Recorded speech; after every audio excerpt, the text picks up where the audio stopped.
Un mot à présent dans cette dernière partie de Parlons Placement sur l'immobilier de commerce alimentaire qui oscille entre résilience et opportunité. Pour en parler, nous avons le plaisir de recevoir sur le plateau de Parlons Placement Abhishek Jha. Bonjour Abhishek Jha. Bonjour Nicolas. Bienvenue sur le plateau, vous êtes président de Greenman Art. Alors un petit mot quand même pour présenter Greenman Art rapidement, Abhishek Jha. Oui, donc Greenman Art, c'est une société de gestion qui est une filiale d'un groupe irlandais qui aujourd'hui gère 1,3 milliard en Allemagne d'actifs sous gestion. C'est principalement alimentaire. Et donc Greenman Art, c'est le business français, c'est la société de gestion française. Et on a lancé une SCPI qui s'appelle GMA Essentialis dans ce domaine, commerce alimentaire. Commerce alimentaire, la SCPI existe depuis combien de temps? Depuis janvier 2022. Depuis janvier 2022 et spécifique sur l'immobilier de commerce alimentaire. Quand on parle de commerce alimentaire, on parle de quoi concrètement? Alors, si je comprends bien, vous êtes présent quoi, en France et en Allemagne?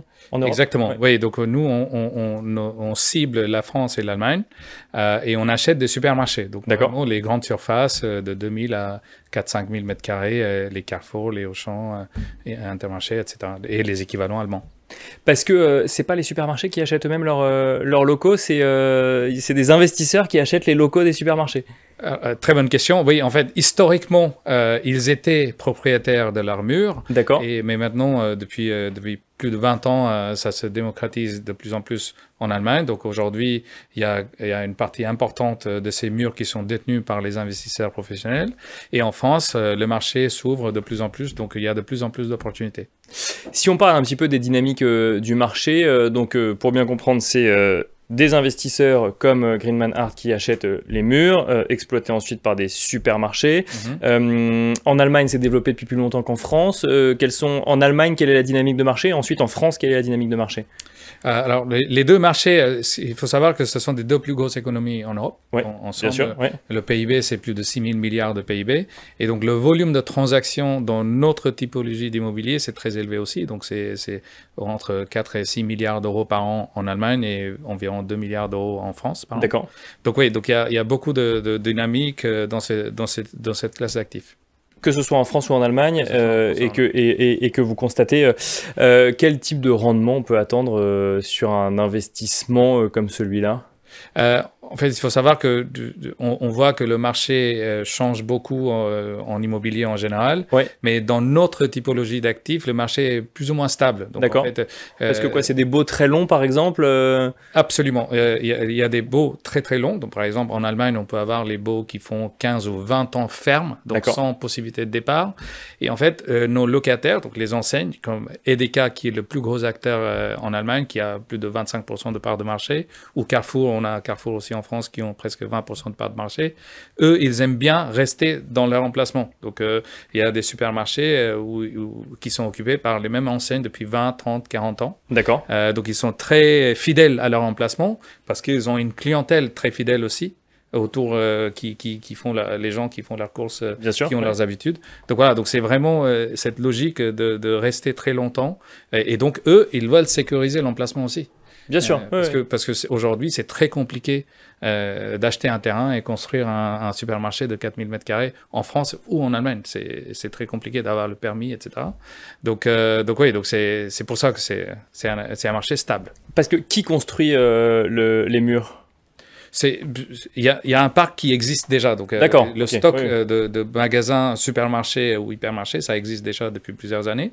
Et donc, il y a très, très peu de nouveaux stocks qui arrivent sur le marché. D'accord. Et donc, ensuite, c'est un stock de murs qui est déjà exploité finalement par les supermarchés. Exactement. Et dans ce type d'immobilier, la règle des 3 E, emplacement, vaut particulièrement puisque personne ne veut, quelque part, laisser son emplacement à son concurrent, si je comprends bien. Exactement. Et l'emplacement, c'est l'emplacement, mais le raisonnement, elle est un peu différente. C'est l'emplacement, l'enseigne, donc qui occupe l'immeuble, bien sûr. Et puis la clientèle qui habite autour. Ce sont des 3 éléments qu'on considère vraiment quand on regarde une opportunité. Du coup, je reviens sur la question de tout à l'heure. Quel rendement on peut espérer sur ce type d'investissement sur le commerce alimentaire? C'est très variable. Ça peut être entre 5 et 6. Ça dépend des marchés, des villes, bien sûr, les pays, etc. Donc, c'est très variable. Et quels sont les risques? C'est quoi? C'est que le supermarché décide de laisser son emplacement quelque part et de quitter les lieux? Encore une fois, le risque, c'est relativement limité aussi, parce que, comme je disais tout à l'heure, les enseignes, elles ne veulent pas changer l'emplacement. Ça peut être... le risque, c'est vraiment si jamais un emplacement ne marche plus ou le locataire il change de format, etc. Et il demande les propriétaires comme nous d'investir un peu plus pour agrandir, faire une extension ou changer un peu le concept, etc.